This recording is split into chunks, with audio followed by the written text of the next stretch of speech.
And now, from approximately coast to coast, Bob Elliott and Ray Goulding take pleasure in presenting the Bob and Ray Public Radio Program.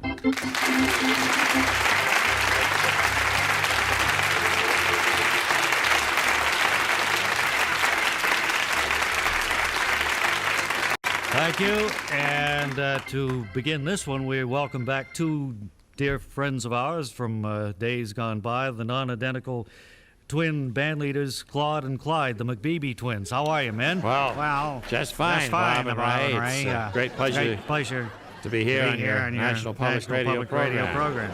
Well, it's a pleasure for us to be here, too. What have you been doing since we saw you last? Well, we've been touring with our orchestra. Playing college proms and series of one-nighters. We've been keeping busy. Occupied. By ourselves. Did you get out to the West Coast? No, we didn't get that far. Didn't get that far. We got about as far as Suffern, New York. And we had trouble with the bus. Well, I don't want to go into all that. It's a big story. Okay, well, suffice to say you've said hello, and it's good to see you again. Well, good luck. Always a pleasure. Good luck. Good luck to you. And we want to remind you, too, that our two fine sponsors are still with us, Einbinder, the greatest name in flypaper, and Monongahela. Right. And who? Monongahela, the metal foundry that casts its ingots with the housewife in mind. And right now, we inaugurate a new public affairs feature called Bankruptcy. A program designed to provide a platform from which businessmen who are on the verge of bankruptcy because of bad breaks on management may make a plea to the public and thus perhaps avert financial disaster. Our guest today, Mr. Willard Huffer, trolley car broker. Welcome to Bankruptcy, Mr. Huffer. Thank you. Which microphone should I plead into here? Well, that one you're on is okay. Before you start your plea, though, would you fill us in on your problem and how it got to be a problem? Well, certainly, Bob. Would you prefer I call you Mr. Elliott? I prefer Mr. Elliott, yeah. All right, fine, Mr. Elliott. I have 150 completely refurbished old trolley cars with brand new fluorescent lighting inside, and I'd like to sell them at a reasonable price. Oh, where'd you get hold of 150 old trolley cars, sir? Well, it's quite a long story, and a sad one, too, but briefly, I got them for $500 a piece in city auctions a couple of years ago. What prompted you to do that? Well, some clown sitting next to me at the auction urged me to buy them. He said he knew some foreign guy from one of those undeveloped countries who'd pay 10 times what I paid for them to use in his country, see? And what happened then? Well, this clown disappeared after I'd bought them.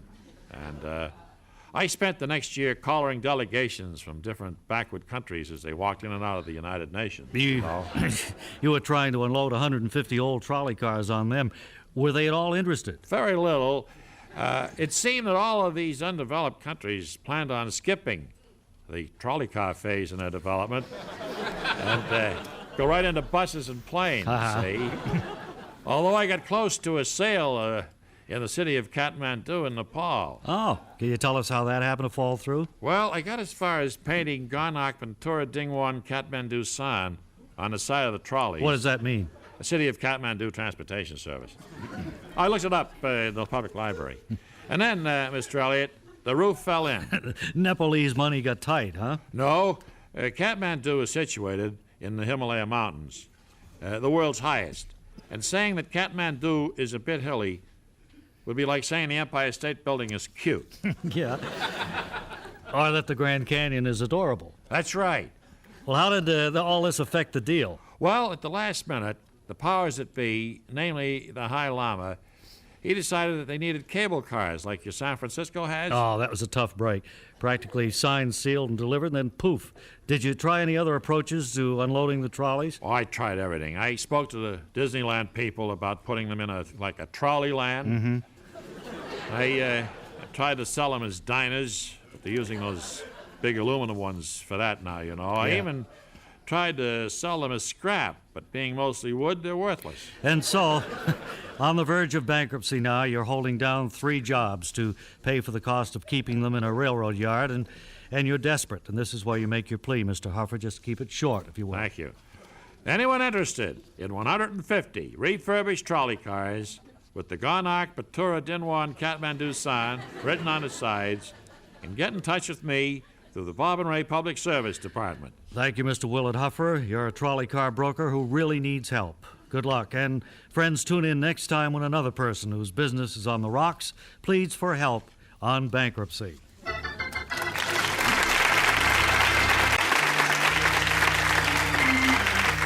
now, once again, it's time for Grand Motel, a speck of a place, a heck of a place on Route 14 near Hadleyville, where the mountains meet the sky and living is easy as pie. As our story begins today, we find uncompromising owner Leonard Humphrey hanging a new calendar on the wall of his office. Suddenly, the door opens, and a weary stranger steps across the threshold of Grand Motel. Well, come right in, stranger. You're just in time to use the new office calendar I make available to all the guests here. Feel free to drop by the office anytime during your stay and look up as many dates as you want. Absolutely no charge. Now, that sounds like a good deal. But I don't want to be rushing to becoming a guest here until I know more about the place. You see, I'm allergic to a lot of things, like dust on the carpet. So I have to be sure you'll give me enough clean bath towels to cover all the rugs. Otherwise, I sneeze and can't get a wink of sleep. Well, I'm sorry, friend, but I couldn't possibly give you enough clean towels to cover the whole floor. I'm up half the night doing the laundry as it is. But, Daddy, wait. Now, please don't be so obstinate and bullheaded till I can get there and talk this over with you. Well, I don't think it's bullheaded to tell a person I won't put 50 or 60 clean towels on the floor for him. But if you want to talk it over, I got no objections. Gee, I'm sure I've seen that great-looking chick someplace before. Is she Elizabeth Taylor or Princess Grace or... Neither one. She's my daughter. Oh, Daddy, I'm so thankful I got here before this gentleman left in a huff. You mustn't be so uncompromising with him when he need his money to buy a new life preserver for the swimming pool. Board of Safety inspectors will never approve it as it is. Well, I don't know why we need a life preserver for a swimming pool that's so full of cracks we can't put water in it. But you keep up on the safety rules better than I do, Naomi, so I'll make an exception in this gentleman's case and put clean towels all over the floor so he won't sneeze. Oh, that's more like it. And be sure to hang towels all over that shrubbery out in the yard, too. Like I said, I'm allergic to stuff in the air, and shrubbery's really murder. Well, that's too bad, but I couldn't possibly put towels over all our shrubbery. It would take all the linen we own for that. Daddy, now you just mustn't be so obstinate. We need this man's business desperately.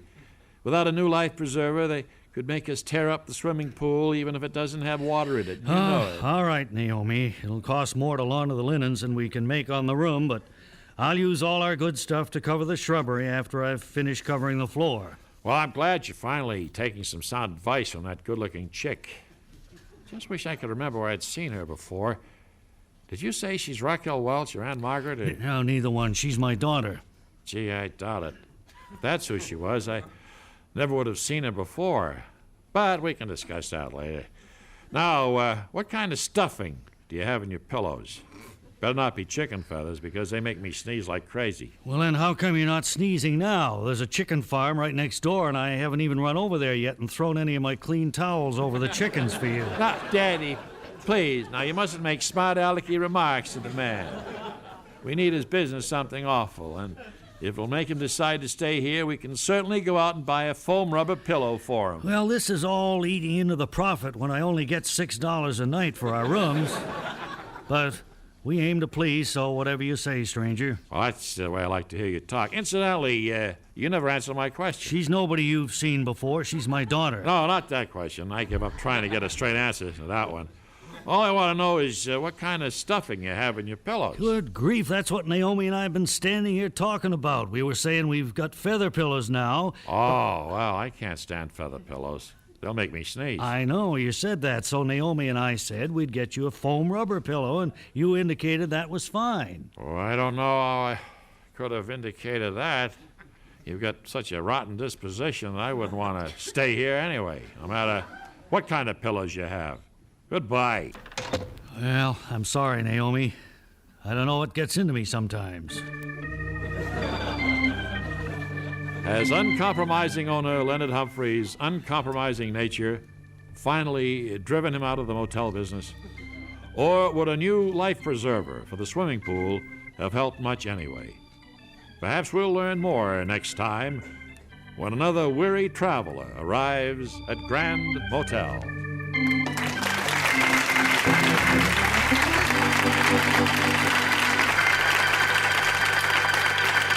We're happy to announce today that we've just added a new member to our Bob and Ray investigative reporting staff. He's Artie Skirmahorn, and he's ready right now with his first expose, I think. So come in, Artie.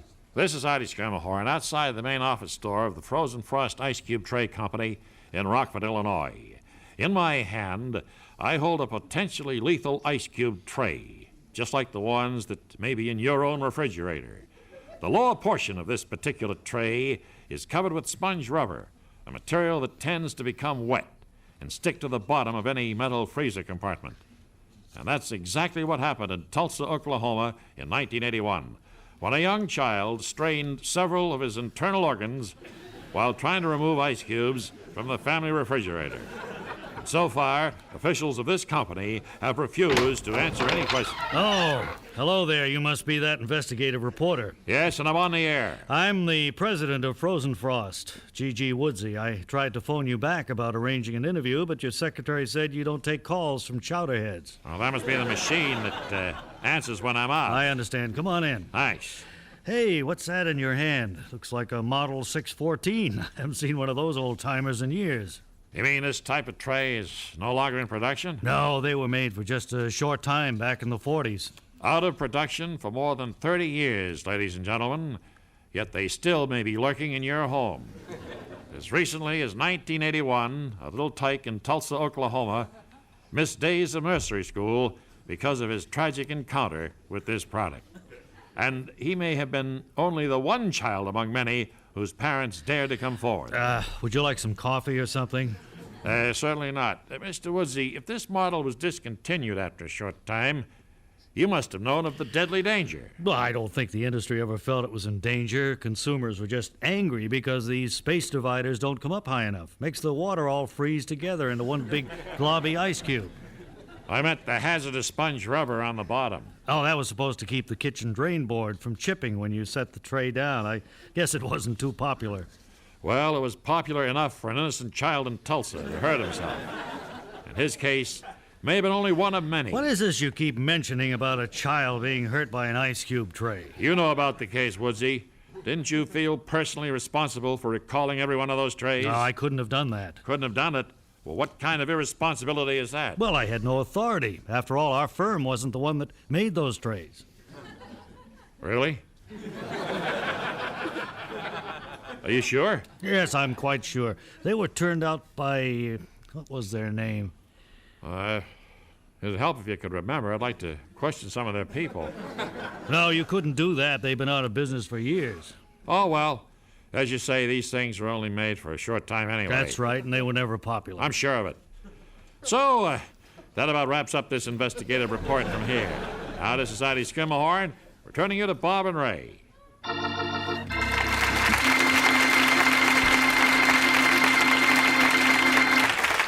And now here's a message from the makers of Einbinder's flypaper that will come as welcome news to many of you. Friends, nobody likes to hang strips of flypaper that form curlicues and gradually roll themselves back up to the ceiling again.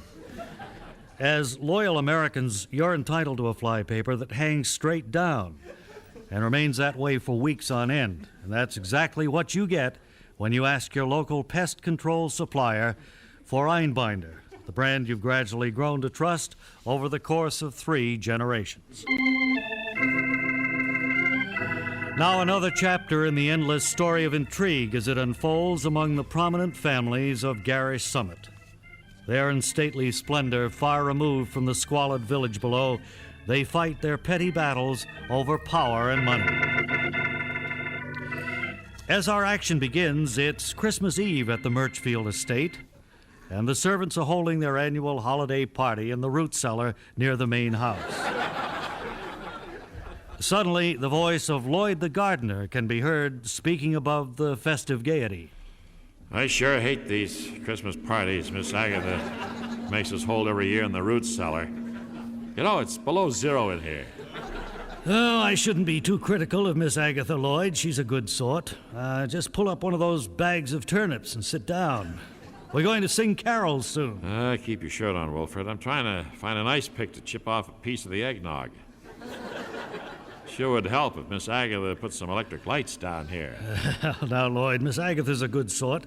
Just try to get into the spirit of the holiday. And Oh, my word, Lloyd. You fell right in my lap. well, do stop flailing around in the dark and sit down in one of those turnip bags, Lloyd. I still need an ice pick, but I give up. It really ticks me off that we have to celebrate Christmas down here. I can just picture the family up in the main house, all comfy. Confound it, I've rung 3 times for the butler to come freshen my brandy. Where is that slothful wretch? Well, now, Rodney, just sit down in your wing chair and relax. I told the servants they could have 45 minutes for their Christmas party. So Wilfred's probably down in the cellar with the others. Seems to me you're terribly lax with the hired help during the holidays, Mother. I was especially upset when I got your memo today ordering me to close the lead mine an hour early just because it's Christmas Eve. Well, I know it causes a drop in those production charts that you keep, but your brother Caldwell said it was cheaper to close early than to risk another riot like the miners staged last Christmas. I might have known that any scheme promoting idleness would have been Caldwell's idea. Confound it, the servants still don't answer the bell. They're probably all drunk down there by now. I can just picture them. Now, don't bother thawing your eggnog over that lighted match, Wilfred. I just found it's been made with sour milk. Can you beat that? Miss Agatha made our Christmas eggnog with sour milk. There, Lloyd. I'm sure it was unintentional. Miss Agatha's a good sort. Let's sing carols. Hey, you know, I've just about had it up to here with you, Wilfred. Up to where? I can't see in the dark. I'm pointing at my throat. Oh, I just don't understand why you always stick up for Miss Agatha when she makes us hold our party in this damp cellar. Even the turnips down here are rotten. Can't you smell them? yes, but I'm sure Miss Agatha didn't know that... Are those rotten turnips? I thought it was Lloyd's aftershave I smelled. This is no time for sarcasm, Lucille. I was just saying that Miss Agatha is a good sort and fond of us all. Knock it off, Wilfred. Miss Agatha's an old bat. You're the only one who likes her, and I often wonder why. Hopefully you'll never learn why. I can just picture the problems it would cause if anybody ever found out. Hey, great Scott, I just found out why that slimy little butler is always fawning over Mother. Well, don't shout, Caldwell. The Airedale was sleeping by the fire and you startled it. I don't know why you came here on Christmas Eve anyway, demanding to see all your mother's legal papers. It was because I couldn't contain my curiosity about her early life, Mr. Pardue. And look what I found. A document dated 1943 that makes a British war orphan her legally adopted son. That son, now grown to manhood, is our family butler, Wilfred Llewellyn Nimby. Will Wilfred freeze in the root cellar before he can assert his rightful claim to a room in the main house? Can Mr. Pardue be bribed to destroy the only known copy of his adoption papers? And what about the Airedale that only pretends to be asleep? Perhaps we'll learn more next time when we hear Caldwell say, You say you're Spanky Murchfield from Fresno? that's next time on Garish Summit.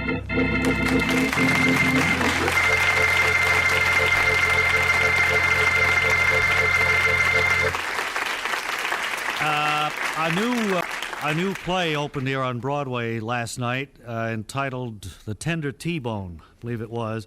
It stars a veteran of stage, screen, radio, television, the orchestra world, practically any phase of show business, Barry Campbell. Unfortunately, the play closed last night, too, but we'd like to have you meet a great guy and a great performer, Barry Campbell. Thank you. Barry, It's a pleasure to be here. sorry to hear about the closing last night. Yeah. This was the first Broadway show, I believe, in which you attempted to dance. Is that right? That's right. I say attempted because one of the critics pointed out in his review this morning that you stumbled across the stage much in the manner of a bull in a china shop. I think that's the way he expressed it. Yeah, he has a great way with words. Wouldn't you say? No, actually, what happened was I tripped on this small scatter rug, see, just inside the foyer of the girl's apartment. Well, this is the love interest, the girl you play opposite? Yeah, that's right. I'm supposed to, fall in love with this kid. Incidentally, this girl, we've been in rehearsals so much now. We've started rehearsals in February and intensive rehearsals in April. Oh, it's a long time. And we're around together so much that by the time the curtain went up last night, I couldn't stand the sight of her.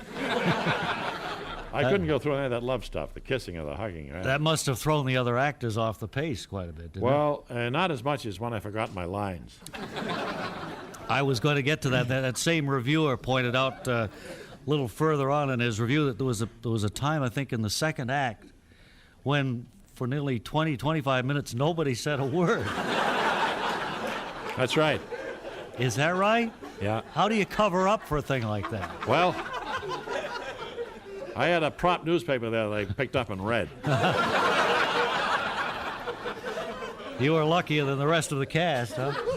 Well, I thought so until 3 people got up out of the audience and came right up on the stage. And one singled me out. I was scared there for a minute. I should think so. Did the rest of the audience realize that wasn't part of the show? No, they were walking up and down the aisles. They were visiting with one another. They were having a wonderful evening in the theater. I guess so.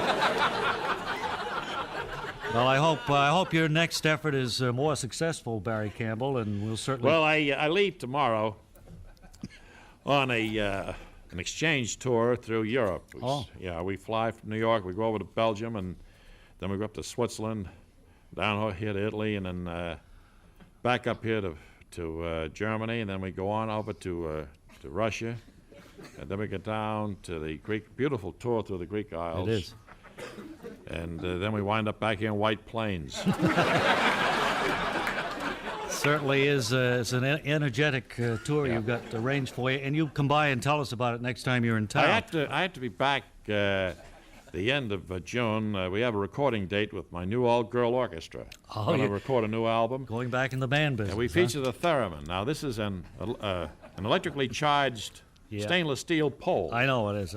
That you play by holding your hand close to it or removing it. Right. Closer your hand is, you get a different notes of the seen that. scale, you see. We're going to play lush, dentist office type music on this album, and we think it'll be a big hit. Thank you very much, Barry Campbell, star of stage, screen, radio, and television, for dropping by here. Important news right now of the big anniversary sale in progress at your local Monongahela Metal Foundry showroom. Every extra shiny steel ingot in stock is marked down a full 20% during this great event. It's Monongahela's way of saying thanks for making this the biggest year we've enjoyed since way back in 1976. And now, a big year at the Foundry can mean big savings for you if you act quickly. Have your flat car towed down to a conveniently located Monongahela showroom and stock up today. And now it's time for the adventures of Charlie Chu, famed Oriental sleuth, as he and his #1 son attempt to solve the case of the ghostly gunman. I know it sounds unbelievable, Chew, but that's the word I get from the crime lab. The body of wealthy Oliver Wendell Osgood was found out here on the terrace, but there isn't a trace of evidence that the killer came through the Osgood apartment to shoot him, and there's no other way to get to the terrace. May I interrupt to ask Inspector one vital question? Gee willikers, Pop. The police admit that this case has them baffled, and yet only 5 minutes after you're on the scene, you've already thought of a vital question to ask. #1 son has mouth like rusty hinge of gate. Continue to swing back and forth, making noise, despite all effort to keep it shut. Gee, Pop, I don't know why you always put me down. I'm just enthusiastic about getting to help you solve a big murder case. #1 son can best help illustrious father by waiting downstairs in building lobby. Play doorman. We split tips 50-50. Chew, what was that question you wanted to ask? Inspector revealed that killer did not enter or leave apartment where body of victim was found on terrace. Therefore, it is not logical to assume that shot was fired from apartment next door or possibly across street. Holy cow, Pop. I sure don't see why that would be logical. If you found a wild duck shot out of season, you wouldn't assume that it was a duck across the street who'd shot him. number one son, like river that never freeze over in winter. Mouth stay open year round.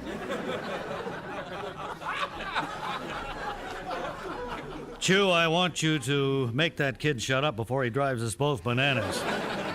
But I'm also kind of anxious to solve this murder case, and I'm afraid your theory of the shot being fired from across the street just couldn't be right. Our ballistics expert says the bullet entered from close range. In such case, Charlie Chew saddened that Inspector does not carry thinking one step further. If bullet could not have entered victim at close range while he was standing here, and killer was standing across street, then is it not logical that victim was also across street with killer at time of death? No, that's not logical at all. The body was found right here, and nobody could have carried it in without leaving evidence. Ah, so logic of Inspector seemed to win best 2 falls out of 3 over logic of Charlie Chew. No, wait, Pop. Suppose the victim was killed somewhere else, like you said, but then his body was left on this terrace by some method that didn't require the killer to walk through the apartment. Say, for instance, it was dropped here from the roof. Charlie Chew pleased to observe that the blabbermouth's son finally speak wisdom inherited from father's side of family.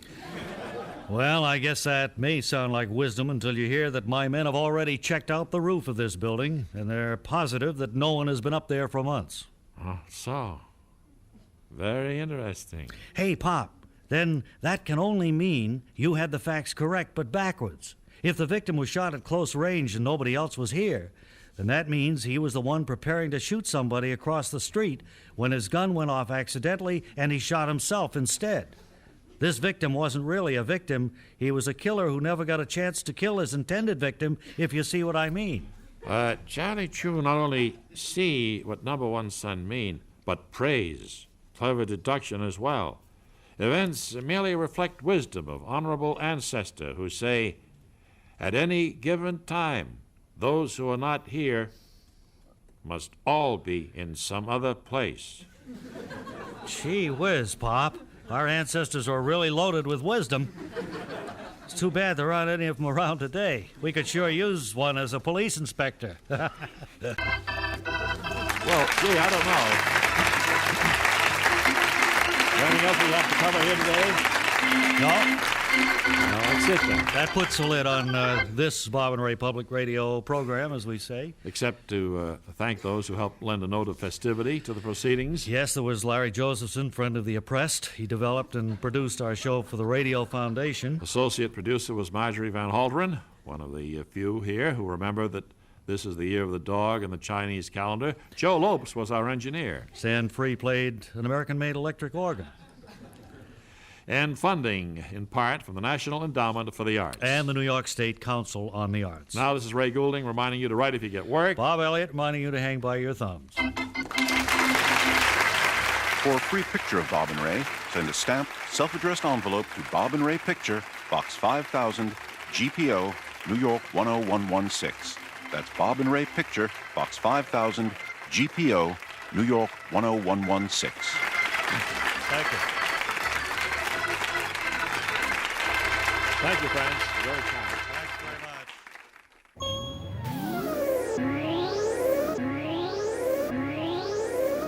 much. This program was independently produced by the Radio Foundation. Oh.